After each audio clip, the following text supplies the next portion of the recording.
Stick structures rely on carbon needing four bonds to be like neon. So we will assume that carbon wants to make these four bonds and that anything we're not seeing is going to have a hydrogen in it. These stick structures are only going to show the bonds between carbons. So while this might look like just two things, it's actually trying to show that there are three carbons here. There's a bond between those carbons and a bond between those carbons. And so a total of three carbons like this.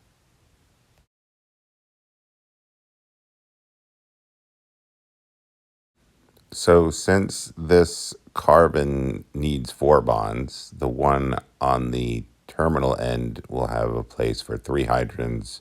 The one in the middle, because it has two bonds coming out of it, will need two hydrogens, and the other one on the end will need three hydrogens. If we add a double bond to these carbons here, now that's trying to show a single bond between the carbon 1 and 2 and a double bond between carbon 2 and 3. So that's going to reduce by 1 how many hydrogens those two double bonded carbons can have. So now the top one, the middle carbon, can only have one hydrogen, and the terminal double bonded carbon can only have two.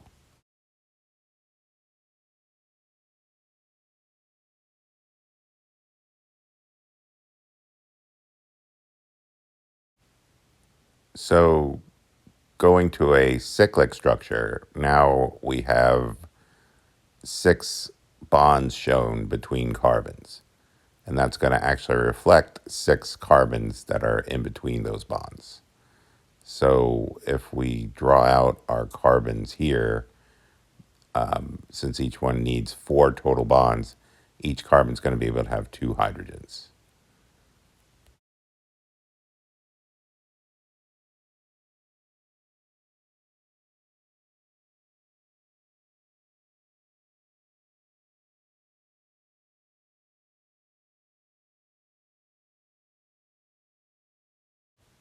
If we add a double bond to our ring, we still need to count how many bonds are in each carbon. So now we have to take a hydrogen off of each of the 2 double bonded carbons.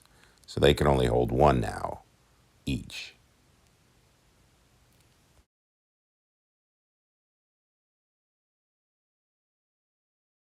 Another thing that confuses students is when we have a heteroatom, something that's not a carbon there. People want to say this has 4 carbons on it. It is not. That last bond is going to the oxygen. It is not going to a carbon. So we're seeing 3 carbons, one bonded there, one bonded there, and then that last carbon is bonded to an oxygen.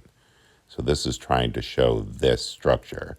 And we often will put the H on a heteroatom so that you know there's a hydrogen connected to them. As with before, we will now need hydrogens for all those carbons. This one closest to the oxygen will need 2. That one in the middle will need 2 hydrogens as well. And then that terminal will have 3.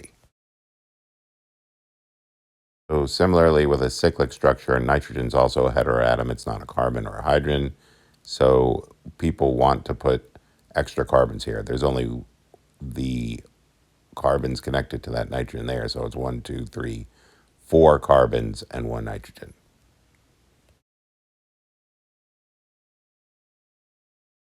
Often with heteroatoms, we will show hydrogens. So there is a hydrogen on that nitrogen. Each nitrogen wants to make 3 bonds.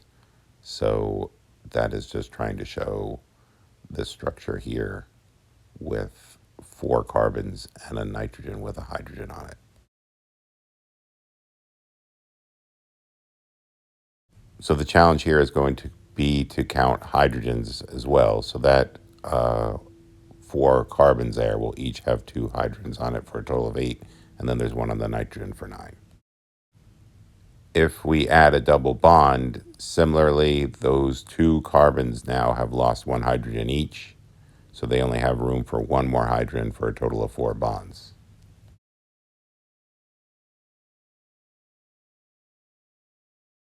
Staying with heteroatoms, that oxygen can sometimes double bond to make, in this case, an aldehyde. How many carbons are here? 1, 2, 3, 4. So you want to say 4 carbons here.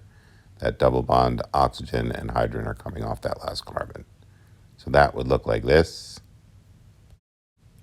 And then if we want to figure out how many hydrogens are on there, remember each carbon needs 2 bonds. So that one with the double bond O is only going to have that 1 H on it. The other ones are going to have 2 H's there, 2 H's there, and then 3 H's on the end.